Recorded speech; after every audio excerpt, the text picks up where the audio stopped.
Okay, we're picking back up with what will be part 4 of this ongoing series.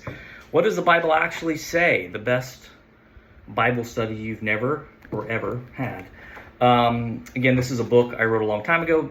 The material we're talking about is not directly related to this book, but is in some sense a response to myself when I wrote this book a long time ago. As I mentioned in my first video, I always intended to write more, but I've since decided to just try to put it in a video format because I think that would be more appealing and less time because I'm not having to write everything out and publish it and edit it and all that kind of stuff. So when we left off on our third video, we were looking pretty much at the book of Enoch and why it's not considered a canonical text, but what it has in it that is actually within the canon of the Bible. Okay, so you can watch that video if you want.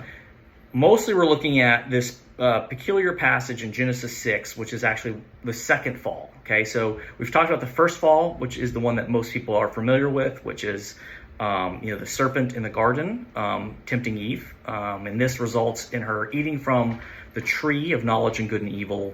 And as a result of her disobedience to God, they're not supposed to eat from the tree. They're cast out. And it does result in some natural evil as well, in the sense that there's nature itself now is harder. There's more conflicts between humans and the earth. And it also involves this rebellion, this first rebellion of a holy member of God's order, this seraphim, who uses his position of power as a guard of this sacred space to actually mislead humans.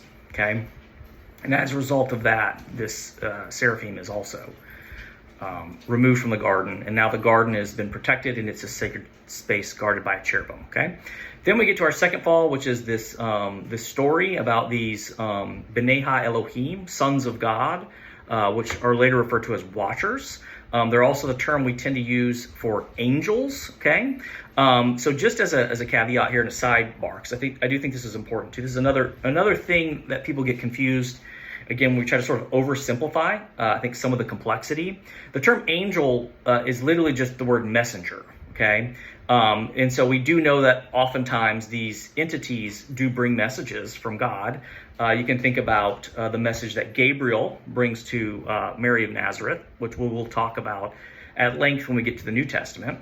But really, the term is malak. And any person or thing bringing a message is a malak, a messenger. So a prophet, a priest, a king, or a B'nai Ha-Elohim. So we've just sort of culturally settled on that term, angel or messenger, because oftentimes in the Bible, when the B'nai Ha-Elohim are coming down to earth, they're coming to bring a message. But that is not their names. It's just a function of what they do. And they actually have a lot of different functions, as we learn. So that's not the only function they have. So just be careful with that term. And again, it would apply to any of these sort of holy beings, these holy entities that seem to be at the throne of God. I do want to get into the third fall, which is going to be where we pick up in the Old Testament and we start walking through, I guess, what we call the post-diluvian world. Okay, so antediluvian means anything before the fall. Okay, anything before the deluge, before the flood. Post-diluvian would be anything after the flood. And it does seem that while we'll learn that obviously the flooding of the earth doesn't eradicate evil, it also turns out it doesn't seem to eradicate some of the bloodline of the Nephilim, which we'll talk about. It does at least seem to reset things to a certain extent, because there's no question that the stories after the flood are different in a lot of ways than the stories that predate the flood. And some of it is just this regular interaction with these B'nai Ha-Elohim, with these entities that seem to be more present on the surface of the earth in this antediluvian space. And that also seems to be true of even other cultural mythologies. Okay, even the Greeks have these sort of tiers of things. They talk about the Titans of old, and they're oftentimes these sort of weird kind of hybrid looking creatures. They're kind of monstrous as well. They sort of predate the sort of gods of Olympus, who then are like sort of a second tier. And then you have like the sons of those gods who become your heroes of old, like the Nephilim. And these are people like Perseus, or not Samson, he's in the Bible, Perseus, Hercules, whoever else, Achilles. And there are these intermingling between the quote unquote gods and humans. And I only mention that because I think it correlates to the Genesis 6 story. But you can look at all this stuff in any historical mythology, but probably the average listener is more familiar with the Greek characters than say they would be with like, the Aztec or Mayan or even Babylonian or Persian, but they have similar stories as that. So we're going to be talking about now what the world looks like in a post-diluvian sort of state, anti-deluge, or excuse me, post-flood. And that will be when the third fall occurs. But before I get ahead of myself on the discussion of angels, I do want to just point out something that I do think may be an interesting side point here. I was going to mention it later, but since we're talking about angels and we're talking about them as messengers, I think the first passage is here in the book of Job. Job is another book in the Bible where we actually do get some information. I should say a canonical book in the Bible, where we do get some information about these other entities, okay? We tend to think of, the stories as God sends the devil down to Job to tempt him. And again, the term Satan is used here, but again, we talked about in the previous video how Satan is more of a function as well. It's not the entity's actual name, it's just that they're an accuser that's being sent to try to test this holy man Job. But if you go back and read this, it says there's this early passage here, and it's talking about here we go, Job. And when it gets in here, it says this. One day, this is Job 1:6. Okay, it says, one day the sons of God came to present themselves before the Lord, and Satan also came with them. Okay, the Lord asked Satan, where have you come from? From roaming through the earth, Satan answered him, and walking around it. Okay, a couple really important things in those couple small passages. First, it tells us here that the sons of God, which is B'nai Ha-Elohim, and there should be a footnote where you can actually look down and you'll see that that's actually the actual term that they're using. They're up there with God, and they're at his throne, and they seem to be regularly interacting with him, as though there is some type of holy council that's sort of involved in making decisions. And then Satan's there also. So this accuser also comes. So at this point in time, what it's saying is he's not part of the sons of God, at least who are at the throne. And in fact, maybe he's not a B'nai Ha-Elohim at all. Perhaps he's a seraphim, which is the hypothesis I proposed. But if you go back to Genesis, there is a statement within the creation account when God is creating humans. And he says, let us create man in our image. And a lot of people are like, well, that's weird. Who's God talking to? And some people have proposed, well, maybe it's it's the Trinity. It's a Trinitarian theory. Well, it's Father, Son, and Holy Spirit. So maybe he's talking to himself. But when you put this all in the context, it seems that what he's talking to is these other members of the pantheon, the holy council, and they're sort of making these decisions on what to make these sort of humans look like and how they're going to operate. So let me see where that passage is. It says, this is Genesis 1:26.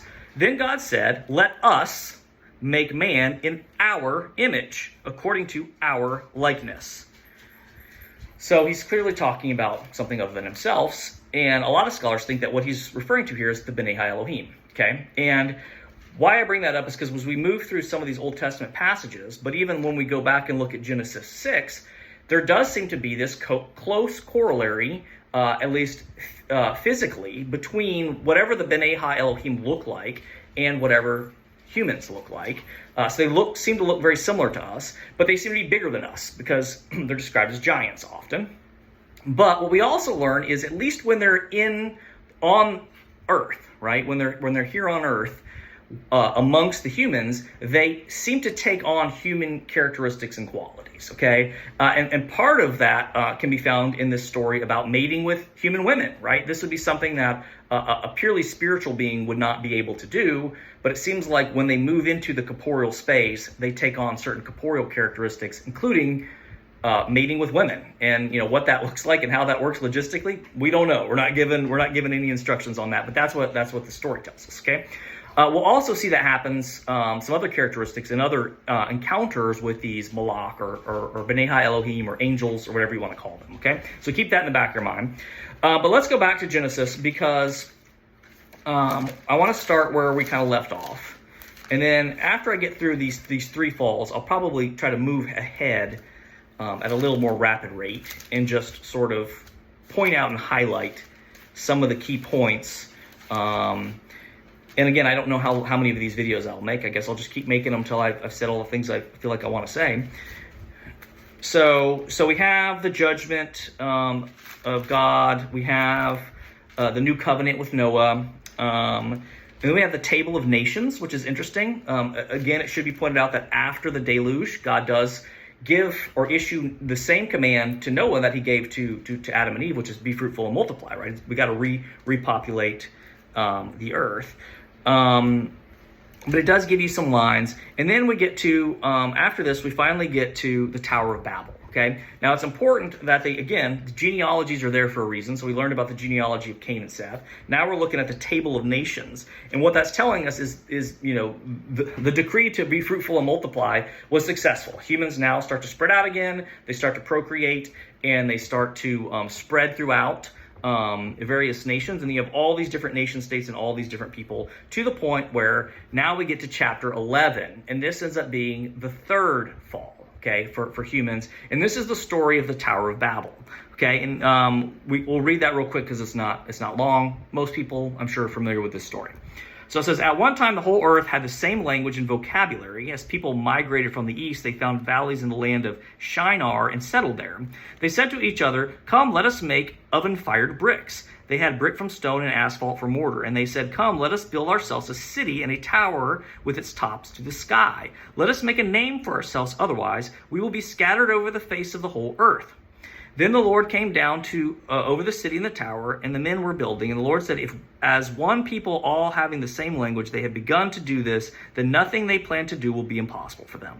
Come, let us go down there and confuse their language, so they will not understand one another's speech. So the Lord scattered them from there over the face of the earth, and they stopped building the city. Therefore it is called Babylon, for the Lord confused the language of the whole earth, and from there the Lord scattered them all over the face of the earth. Okay, well, several important things are here. Okay, it's a very short story, little there, right there in Genesis 11. But for starters, this becomes Babylon, and that's going to be a really important piece of the puzzle, because later the Jews are in captivity in Babylon. Okay, when we start to look at like the book of Daniel. Okay, but what we're seeing is the humans, even after the deluge, have gone back kind of to the same old nonsense. And it is the same motifs we found. So for starters, it's the attempt to achieve a level of status and really knowledge like God, right? So that's why they're building this tower. But it also begins with a certain amount of knowledge they are given, right? They clearly have developed a certain vast amount of building knowledge that's allowing them to build this temple, and it's enough of a concern that God comes down and scatters them. Okay, well, if you go back and remember the story we learned about the line of Cain, what were they doing? What was this sort of pagan line doing? They were building things, and they were using what we'd call technology, advanced technology, to create metallurgy and weapons and things. And they were building these cities, okay? And that's also what we learn in the book of Enoch, that the Watchers provided these daughters of men with, which was advanced knowledge that allowed them to enhance themselves. And it had to do with building cities and setting up sort of empires in sort of nation states, kingdoms, okay? And the children of these fallen Watchers became the gods and the rulers of these nation states. And many of these nation states created these buildings, okay? And if you know anything about archaeology and geology and things like that, ancient civilizations, we find that there are these ziggurats and pyramids all throughout the world, and they do go back to be very old structures. And so it's sort of is a strange, like almost like echoing of this story. Now we don't really to this day even know how they built these temples, which makes some conclude that they had some type of advanced knowledge that we don't fully understand. And also, they're like I said, they're everywhere. But they do seem to have some type of religious correlation, but it's a obviously non-Christian origin, right? It's some type of what we'd call pagan religious origin that is tied to these other entities. So it does seem like it sort of relates to this Tower of Babel, but all of it has to do again with men and women, but humans trying to use knowledge, Gnosticism, in some form, to achieve a higher level of human success, and to be like God. And that's the same thing that we found also in the first fall, right? Where Eve ate of the apple because she wanted to know good and evil, because she wanted to be like God. So it's the same pattern over and over again. So even though the deluge comes in and wipes out, or at least attempts to wipe out this line of the Nephilim, it seems like that mindset and maybe even that genetic line still exists. And as we read through the Old Testament, we will find that the Israelites do come in contact with others, essentially Nephilim, other giants, notably when David has to fight Goliath, just as one example, but there are many, okay? So that's our third fall. So now everyone's dispersed, and now you have many different nations. And then what happens next is God decides, okay, well, I tried with Noah. I should say I tried with Adam and Eve, and that went south.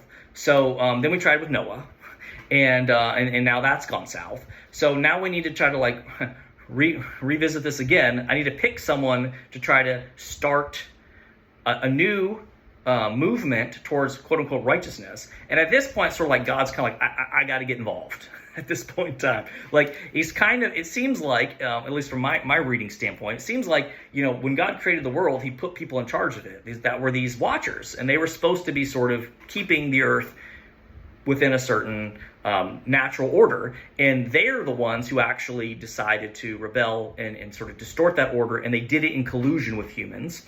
And now there's this disrupted order. God's tried to fix it with a flood. Now he's going to try to fix it with sort of like just communicating with humans and trying to sort of teach them a better way of being, okay? That's fundamentally different or in opposition to other surrounding cultures. And part of that is to move away from polytheism, right, to monotheism, to say like, no, all those different gods that are causing confusion and warring and fighting, those are just demons, basically, and devils.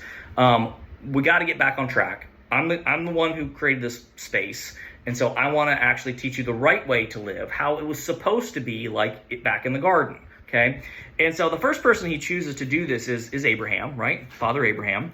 And Abraham is an older man with no children. So God likes to, I think he has a sense of humor maybe. He sometimes chooses the least likely people to do these things, because Abraham had never had kids before, and neither was his wife able to have children. So they thought they were barren. But God's like, no, I'm going to make you the father of all nations. And sure enough, he does. And then he has Isaac, okay? And then Isaac has Jacob and Esau. If you don't know the story, Jacob tricks his older brother Esau into gaining the birthright and then of the family, and then he becomes, because he has the birthright of the family, he becomes the sort of new line following Abraham, and he is renamed Israel, which becomes the nation of Israel. And then he has sons. I'm sorry. It says right here. Yeah, Jacob becomes, your name is Jacob. You will no longer be named Jacob, but Israel is your name. Okay, sorry, that's 35:9 of Genesis. Okay, so Israel has his 12 sons. Okay, and the most notable of them is of course Joseph, right, the youngest, and Joseph ends up in Egyptian captivity. Okay.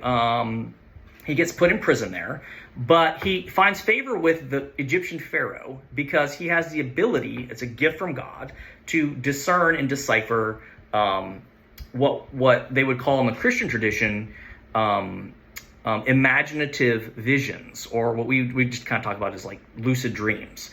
And the pharaoh has these strange dreams, and he knows enough that there's meaning behind that. It's like as if something is communicating with him, but he doesn't have the ability to interpret it, which is another form of vision in the tradition which is actually called intellectual visions. So it seems like Joseph has both, imaginary visions, because he himself has dreams that predict the future, if you read the story. But he also has intellectual visions. He has the ability to decipher and understand what those visions mean. And he uses that skill to gain favor with Pharaoh, and he ends up being put in the Pharaoh's court. And then there's a great famine, which Joseph helps to predict through these dreams. And all these surrounding nations have to come to Egypt because they're the only sort of nation state that actually has food. And lo and behold, the tribe of Israel, Jacob's brothers, end up showing up in Egypt, and he, of course, welcomes them in, even though they were... They're the people who got him in trouble in the first place. They're the ones who, they threw him in a well as a child, and because he was the favored son, and then he was taken basically and enslaved because of his brothers. But he shows them grace and compassion, and he accepts them back in. And this is how the Israelite nation gets in Egypt, okay? And then, of course, we fast forward, and then we have Moses. So now we had Abraham, and we have the sort of line of Israel, and then we now have another person comes along, which is God now chooses Moses and his brother Aaron. Because what happens then is the Israelites start to be enslaved by the Egyptians, and the Egyptians are not honoring God. They're honoring these pagan gods again. And so God's like, all right, I got to go in and fix this again. So let's try this again. Let's try grabbing Moses, and let's have him, one, free the people, free the Israelites from Egyptian slavery. But in the process, it tells us he hardens the Pharaoh's heart, okay? And the reason for that is he's trying to establish and show not only the Israelites, but the Egyptians as well, that the things that they're in service of, their gods that they're servicing, aren't the one true God. He doesn't deny that these entities have powers, right? We know that when Moses is brought before the Pharaoh, the Pharaoh brings out his sort of wizards, right? To kind of go, this has it's almost like a wizard's duel between the Egyptian sort of magicians and Moses, and they can do all kinds of interesting, weird stuff. But Moses always outdoes them, okay? And eventually what God does is he sends the plagues of Egypt, okay, which we find in the book of Genesis. And what's also interesting about these plagues is all of these are controlling natural evils, okay? So it gets back to this idea of this intermingling of moral evils and natural evils, like we saw in the garden, and to some degree like we saw in Genesis 6, where disrupting the natural order of things can result in moral evils, and moral evils can also result in the disruption of things, natural evils. Okay, but what God does is He commands things, right? He sends locusts, He sends plagues. He does all these things that you have to be able to sort of control Mother Nature to establish Himself that He's the one true God. But it eventually results in Him sending the angel of death. Okay, which is a really sort of interesting and dark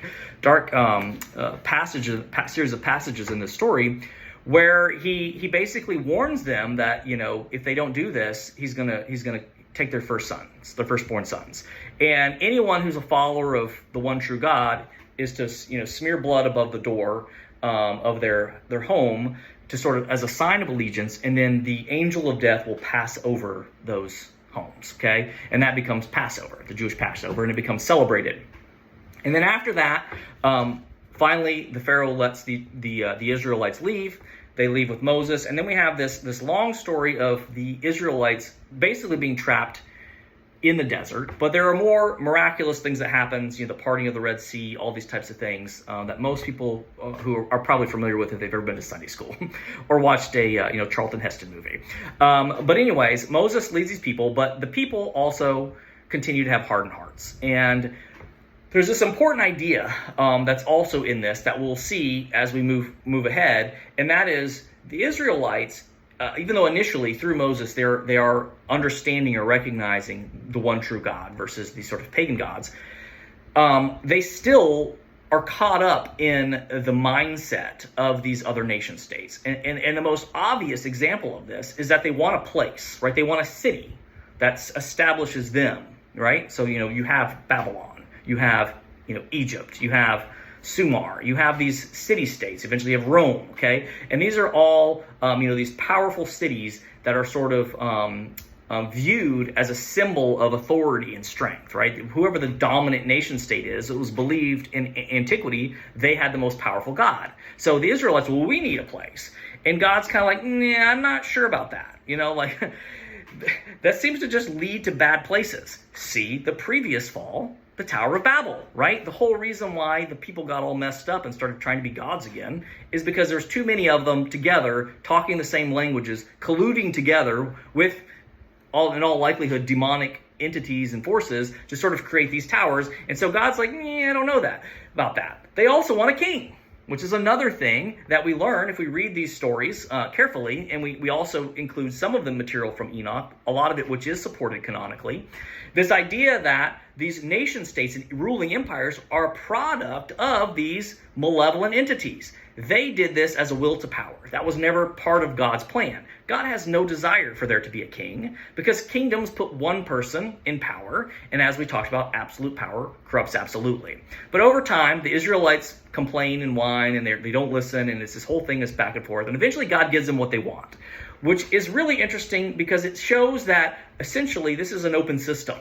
Meaning that God gave free will not only to the humans, but also it seems like to the B'nai Elohim and whatever these cherubim are. They all seem to be able to make their own choices.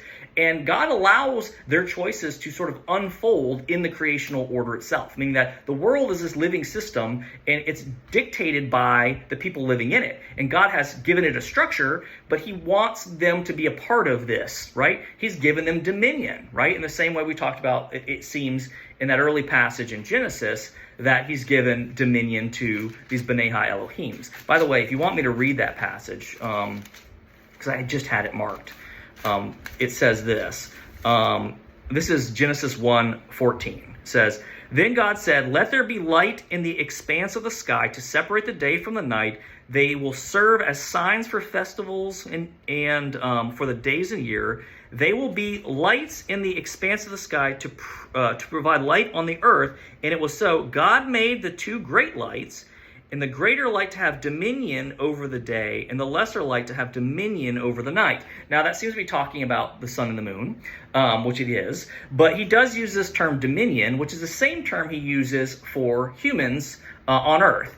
And as many people have pointed out, in antiquity, they viewed these B'nai Elohim as stars. And they directly connected them to both the sun and the moon. This seems to be the teaching that these B'nai Elohim, these fallen watchers, taught to people.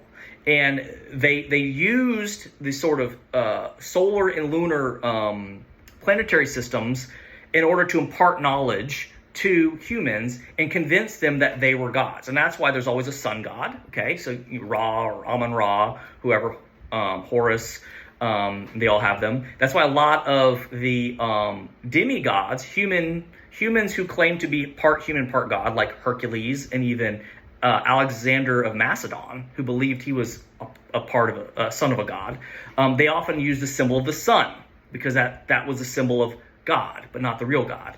And then in the lunar deities, there's also usually a female lunar deity who's a counterpart to that, which again, to me, sounds a lot like Shemi-Haza and Azazel in Enoch. But we'll get back to that in another whole discussion. But needless to say, that idea already existed.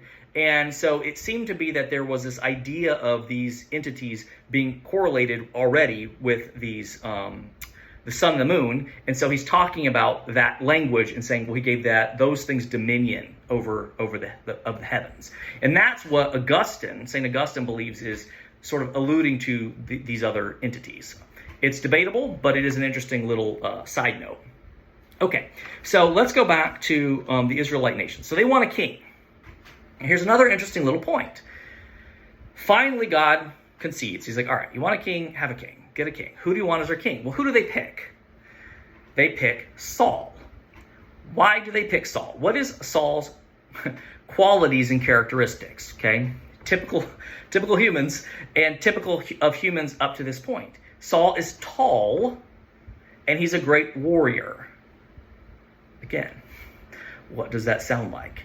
It sounds a lot like the heroes of old, right? It sounds like the men of great renown. It sounds like all the other leaders of ruling nations that were created by these fallen watchers. The Israelites, aren't getting it.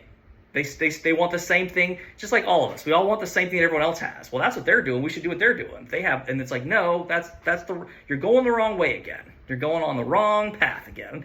But God again gives them what they want. And so Saul becomes a king, the king of Israel, the Israelites, and it doesn't go well. He ends up falling astray. The only real thing he has going for him is he has the prophet Samuel, who's working with him and God to try to mediate this scenario, right, and help Saul to be a proper king. So it's sort of like Saul's the front man, right? He's the tall guy. He's the giant. He's not really a giant, but he's taller than everyone else. So again, like the giants would have been, and he's this great warrior. But Samuel is the one who's really the voice box of God. That God's like, hey, like I need you to help. But Samuel dies, and eventually what happens is this other kid starts to gain popularity, and that's David. Okay, and David was a friend of Saul's son Jonathan. David is also becomes renowned for killing Goliath, who is what? A giant, okay? And is connected to who? The Nephilim. Now, what this tells us is that there seems to be some variation of Nephilim still on the earth. And there's different opinions about that. Some people think some of the original Nephilim may have survived the deluge. Perhaps they were even protected by these fallen watchers. Some people think that perhaps other watchers also decided to commit the same sin, the same atrocity, which was they continued to mate with women to produce these things, or maybe a combination of both. So we don't really know, but it does seem to suggest that there are some variation of the Nephilim bloodline that are still present on earth that are causing conflicts throughout Israel. And Goliath is probably the most well-known of these stories, so that's the reason I mention it. And of course, David ends up killing Goliath with the use of a slingshot. And it's not only a story that's interesting, but it seems to be a clear metaphor for the picture that God is trying to tell the Israelites, which is like the true kingdom, which, and remember, the kingdom of David, which is now coming into power and will become the line by which Jesus of Nazareth is born, is coming through a young boy who is not winning by power. Sure, he beats him with a slingshot, but he's not wearing battle armor, right? He's not wearing a sword. In fact, Goliath is known to wear these massive armor, metal, the stuff that would have been made and fashioned by Azazel or the Kenites, the line of Cain. He is just a little shepherd boy, and yet he uses his faith in God and his belief that he will win, and he kills Goliath. And then he becomes this king, and he becomes the king who finds the most favor with God. And it seems to be this idea of a humble king or a king of humility. And that seems to be the counter message to kings of power and dominance, kings who want to enslave and just accumulate wealth and gold and stuff like that. Of course, it becomes ironic to some degree that David has his son Solomon, who's born of Bathsheba. Okay, and this is the story where David he sees Bathsheba bathing on the roof, and he has this desire for her. And as a king, he has certain powers, and he basically uses those powers to get Bathsheba, and he becomes involved with her sexually. He ends up impregnating her while her husband's out fighting wars for him. His name was Uriah. And now he's caught, he's guilty, so he tries to have Uriah sent back from war to go home for a while to give him a break, thinking that while he's home, usually a lot of times when a soldier has been gone away for a very long time and they finally come home, guess what do? Well, they have relations with their wives.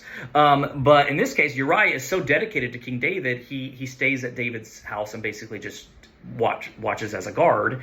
So David has to come with another plan, which is he puts Uriah on the front line to pretty much ensure that he'll get murdered or killed in war. And that's what happens. And of course, it's this very despicable story that shows how even the most loved characters of God, at least figures of God, are also equally capable of corruption and sin. And so David has to be confronted with that reality. But he does end up having Solomon through Bathsheba, in the line of Bathsheba. And Solomon, so you had what? You had Saul and you had David, now you have Solomon. And by the time Solomon is gone, the nation of Israel is already starting to unravel. Okay, Judah splits from the other tribes. And what we start to get into is just a long mess of history here. What Solomon does do, of course, that he's most known for is he does build the temple of God. And Solomon is a really interesting figure because not only is he the builder of the first temple, he's also the person who has the Ark of the Covenant, which we haven't really talked about. But it's stationed in this temple, and the temple becomes the house of the Ark of the Covenant. Eventually, it gets lost when the Israelites have to go into captivity, and there's all kinds of speculation of where it went. And I mentioned previously on another video about this claim in Ethiopia that they actually possessed the Ark of the Covenant, which comes back to a really interesting side story involving the Queen of Sheba, who has been historically linked to the Ethiopian people, and that she actually was impregnated by Solomon and had a son named Menelik. And that Menelik traveled to Egypt when he was older to meet his biological father, and Solomon found great favor with him and wanted him to stay, but Menelik said he couldn't, and he wanted to return back to Ethiopia. Well, so Solomon says, well, then let me send things with you so that you can spread sort of, the sort of Judeo-Christian religion to your country. You can essentially bring Judaism at that time, because Christianity didn't exist yet, to the Ethiopians. And of course, we do know that, like I said, there's a long-standing history of Ethiopia actually having a Jewish tradition there. But what Solomon does is he asks all the leaders of his sort of council to send their firstborn sons with Menelik to sort of start this new it's like setting up franchises, just to set up like a new kingdom in Ethiopia. And one of them is the son of the priest, and he gets the idea. Actually, he doesn't get the idea. He has an intellectual, and he has a vision. So I guess in this case, it would have been either, I don't know if it's corporeal, I don't remember, but it's probably at least an imaginative vision or an intellectual vision, where he's told to take the Ark of the Covenant with him. And because he's the son of the priest, he actually has access to the throne room, and he removes it. All this is not in the Bible, okay? This is in a different text called the Hebrew Nagast, which is a text that many people assign a lot of a value to based off these sort of side stories. But I just want to point out that story is not actually in the Bible. It's in the Hebrew Nagast, a different text, which is much later, by the way, but may have some truth in tradition, in history. So that's where it gets hard to pin this down. But all that to say, Solomon takes on many wives, and the Queen of Sheba, or the Queen of Ethiopia, is just one of them. But he seemed to be a man who was gifted with wisdom, right? He asked God. God says, "Well, you're building my temple, Solomon. What do you want?" And he says, "I want wisdom. I want the ability to properly discern and to be, a good king." And that finds great favor with God. So at the first sort of part of Solomon's, let's say, reign, he kind of seems to be doing all the good things, all the right things. And he's making a lot of good decisions, and he seems to be finding great favor with God. But he marries all these quote-unquote pagan women from all different places, not just Ethiopia, but from Egypt and Canaan and the Amorites, and I don't know, there's all kinds of them. And he's taking on all these wives, and he's having children with all of them, and all of them come from different nations, and all of them want to bring their tradition with them. They want to bring their religious tradition, their idols. And eventually Solomon concedes, and he allows them to bring these things in. And they end up even building an altar to Ashtoreth, who is a lunar deity, like we talked about previously, and also Shamash, who is essentially another Canaanite form of the Babylonian god Marduk, who's the horned god. Not unlike we saw the Israelites, I mentioned before, building or creating the golden calf, right, as a symbol of that. So eventually Solomon goes astray. And what's interesting about this is when you get into the occult, after Jesus of Nazareth walks on the earth, and there is all this offshoots of the Christian religion, including Gnosticism, you have all these different factions of things, and which is called the occult. because it's about secret knowledge, which is going all the way back to all three of these falls, right? Every one of these falls, fall 1, 2, and 3, were all about this sort of secret knowledge that was being imparted by malevolent entities. And that's what cult means. It's about the maintaining and preserving of this sort of secret knowledge.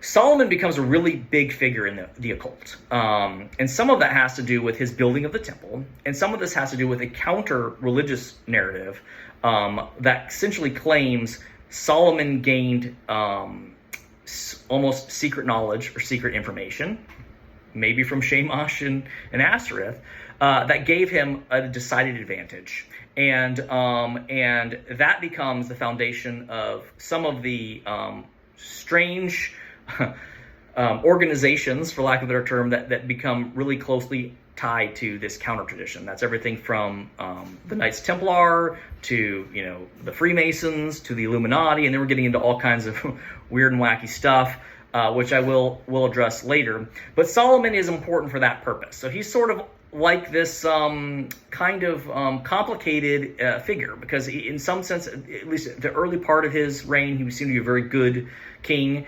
But by the end of his reign, he, like Saul, has kind of gone astray. Now, it should be just mentioned as a side issue, because I think it is sort of relevant to some of these discussions, including our discussion on Enoch, that once Saul starts to struggle, and he's finding he's no longer in God's favor, it says that he's actually inflicted by an evil spirit, okay, and it affects his mood. And in fact, he actually has David play his lyre, a stringed instrument, to him, and it helps him calm his nerves, and it helps to somewhat combat this sort of diabolical presence in his life. But one of the things that Samuel had told Saul is that he needed to make sure he eradicated all these quote-unquote pagan religious practices in Israel, because not only are they quote-unquote practices that are quote-unquote pagan, but no, it was because they're actually things that involve communing with and interacting with malevolent spirits, demonic spirits, okay? And the primary thing that they outlaw is divination of spirits and any type of witchcraft or sorcery, because the story says that those things, it's not that they're not possible, right? And in fact, the story I'm going to tell you here will show that these demonic things can do these things, but it's because they're not coming from God. They're coming from these other things that don't have human interest in mind. So Saul has outlawed all these practices per the decree from God through Samuel. But as he gets further along and he's more in trouble, and he's being oppressed by this sort of whatever demonic force, he ends up seeking out the Witch of Endor, which is a really interesting and strange story in the Bible as well. And he finds her, and she basically uses her powers to bring up the ghost of Samuel. And Samuel basically tells Saul that because he's done that and because of all his other things, his future is not good. And of course, he's going to die and be punished for that. And he does end up dying in battle. David, interestingly, had multiple opportunities to kill Saul. Saul is after David. He's chasing him around the kingdom at this time, trying to find him because he feels he's too much of a threat. But David doesn't kill Saul because he doesn't want to be a murderer. He says at the end of the day, Saul's in God's hands, and then Saul does die in battle. But I'm going to stop there. That gets us through a large chunk of the Old Testament and a lot of information. This video went on a little bit longer. It's almost 45 minutes now. So, but hopefully you found that interesting.